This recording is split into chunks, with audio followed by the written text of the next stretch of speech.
মা একটা বিশাল নদীর মতো, যার গতিবেগ অপরিসীম, কিন্তু অহংকার একটুও নেই।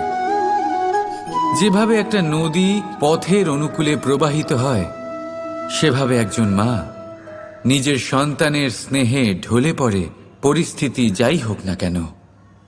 সন্তানের ঘুমানোর সময়ের সাথে নিজের ঘুমানো, সন্তানের জাগার সময়ের সাথে নিজের জেগে ওঠা, সন্তানের পছন্দ মতো খাবার সে নিজের পছন্দের খাবার বানিয়ে নেয়। এটা মায়ের আঁচলই বটে, যা রোদে ছায়া হয়ে আসে, যা শীতে কম্বলের কাজ করে। মা মা এমন হয় যে সন্তানের যাতে ঘুম না ভাঙে, সেই জন্য সে এক পাশ হয়ে ঘুমানোর অভ্যেস করে নেয়। আর পরিস্থিতির সাথে শুধুমাত্র সেই মানিয়ে নিতে পারে যে সন্তানকে